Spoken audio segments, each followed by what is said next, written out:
Hello friends, स्वागत है आपका मेरे चैनल स्टडी विद फुर्रू में। आज हम class 11 biology chapter 11 transport in plants इसके नीट के previous year paper question solve करेंगे। क्वेश्चन नंबर 1 नीट 2019 में पूछा गया है।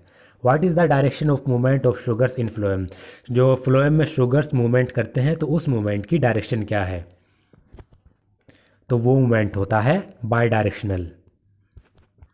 ऐसा इसलिए होता है क्योंकि जो शुगर है या फिर कार्बोहाइड्रेट्स है वो लीव्स में बनेगा फोटोसिंथेसिस के द्वारा। उसके बाद जो ये फूड है ये प्लांट के हर एक पार्ट को पहुंचाना होता है, तो उसमें बाई डायरेक्शनल मूवमेंट होगा।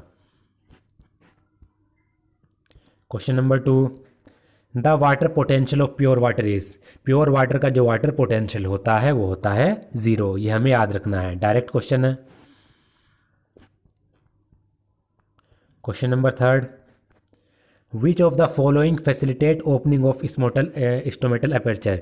इनमें से कौन सा स्टोमेटल अपर्चर की जो ओपनिंग होती है उसको फैसिलिटेट करता है या फिर उसको प्रमोट करता है। इसका आंसर है B, radial orientation of cellulose microfibrils in the cell wall of guard cell. जो गार्ड सेल की जो सेल वॉल होती हैं उसमें सेलुलोज माइक्रोफाइब्रल्स रेडियली अरेंज होते हैं। सपोज करिए रेडियस का मतलब होता है रेडियली इस तरीके से अरेंज होना। तो जो गार्ड सेल होती हैं, स्टोमेटा की जो गार्ड सेल होगी उसकी सेल वॉल में सेलुलोज माइक्रोफाइब्रल्स रेडियली अरेंज होंगे या फिर रेडियली ओरिएंटेड होंगे। तो इसी के कारण जो स्टोमेटल अपर्चर है उसकी ओपनिंग फैसिलिटेट होती है। B is the correct answer. Question number 4 a few drops of sap were collected by cutting across a plant stem by suitable method. किसी सुटेबल मेथड से जो प्लांट का स्टेम है उस पर एक कट लगाया गया और उससे सैप की कुछ ड्रॉप्स कलेक्ट की गई। The sap was tested chemically. उसके बाद इस सैप को केमिकली टेस्ट किया गया। Which one of the following test result indicate that it is phloem sap. इनमें से कौन सा टेस्ट ये शो करेगा कि जो हमने सैप कलेक्ट किया वो फ्लोएम सैप था। तो जो फ्लोएम सैप होता है वो उसका नेचर होता है एल्कलाइन, क्योंकि उसका पीएच होता है 7.3 से 8.5। तो कौन सा टेस्ट करेगा? Alkaline test. अगर हमें ये जानना है कि ये जो सैप है फ्लोएम सैप है तो उसके लिए हमें एल्कलाइन टेस्ट करना पड़ेगा। तो B is the correct answer, क्योंकि फ्लोएम सैप का नेचर है alkaline. Question number 5 root pressure develops due to. Root pressure किस वजह से डेवलप होता है? तो रूट प्रेशर डेवलप होता है एक्टिव एब्जॉर्प्शन के कारण। इसमें क्या होता है, जब जो मिनरल आयन है वो एक्टिवली अब्जॉर्ब किए जाएंगे रूट जाइलम में तो उसकी वजह से रूट प्रेशर डेवलप होगा। तो B is the correct answer. जो ये मिनरल आयन अब्जॉर्ब किए जा रही हैं रूट जाइलम में किए जा रहे हैं। Question number 6 a column of water within xylem vessel of tall trees does not break under its weight because of. जो टोल ट्रीज होते हैं उनके जाइलम वेसल में कोई वाटर का कॉलम है तो ये वाटर का कॉलम अपने वेट के कारण ब्रेक नहीं होता। तो ऐसा क्यों होता है? ये होता है वाटर की टेंसाइल स्ट्रेंथ के कारण। वाटर में जो टेंसाइल स्ट्रेंथ होती है वो जाइलम वेसल के अंदर वाटर के कॉलम को ब्रेक नहीं होने देती। जो टेंसिल स्ट्रेंथ होती है ये वाटर की एबिलिटी होती है जिससे वाटर है वो एक्सटर्नल स्ट्रेस के अफेक्ट को रेजिस्ट कर सके और अपने फ्लो को मेंटेन कर सके। इसमें क्या होगा, जो ट्रांसपिरेशन पुल है वो वाटर के कॉलम पर बहुत ज़्यादा स्ट्रेस क्या करता है, एक्सर्ट करता है, लेकिन वाटर अपनी टेंसिल स्ट्रेंथ के कारण ब्रेक नहीं होता।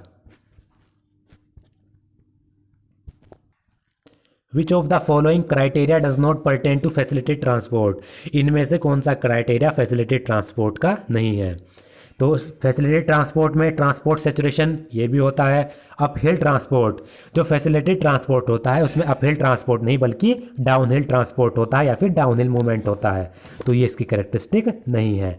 बाकी इसमें स्पेशल मेम्ब्रेन प्रोटीन्स भी चाहिए होते हैं फैसिलिटेट ट्रांसपोर्ट में और इसकी हाई सिलेक्टिविटी भी होती है।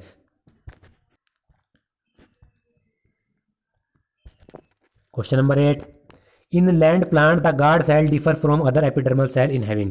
जो लैंड प्लांट है उनमें उनकी जो गार्ड सेल है वो उनकी एपिडर्मल सेल से किस तरीके से डिफरेंट है?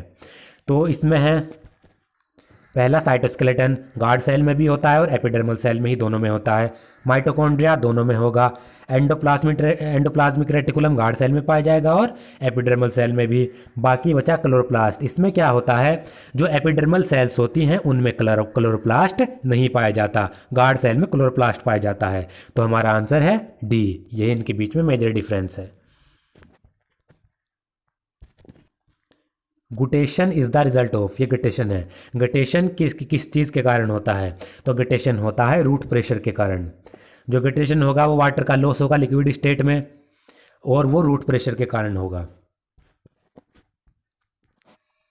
Question number 10, guard cells help in, stomata में जो गार्ड सेल्स होती हैं वो किस चीज़ में मदद करती हैं, वो करती हैं ट्रांसपिरेशन में मदद। तो A is the correct answer. Question number 11, the translocation of organic solute in sieve tube member is supported by, जो सी ट्यूब में मेंबर्स होते हैं या सेल्स होती हैं उनमें जो ऑर्गेनिक सोल्यूट का ट्रांसलोकेशन होता है वो किस चीज़ के द्वारा सपोर्ट किया जाएगा, साइटोप्लाज्मिक स्ट्रिंग के द्वारा। रूट प्रेशर और ट्रांसपिरेशन पुल भी उसको सपोर्ट नहीं करेंगे, पी प्रोटीन भी। जो ऑर्गेनिक सोल्यूट का ट्रांसलोकेशन होता है उसको मास फ्लो हाइपोथेसिस हमने पढ़ी थी, वो उसको सपोर्ट करती है। मास फ्लो हाइपोथेसिस में क्या होगा, जो ऑर्गेनिक सोल्यूट है उनका ट्रांसपोर्ट होगा सोर्स से लेकर सिंक तक, और ये ट्रांसपोर्ट एनर्जी पर भी डिपेंड करता है। तो mass flow involving a carrier and ATP, ये ऑर्गेनिक सोल्यूट के ट्रांसलोकेशन को सपोर्ट करेंगे। तो D is the correct answer.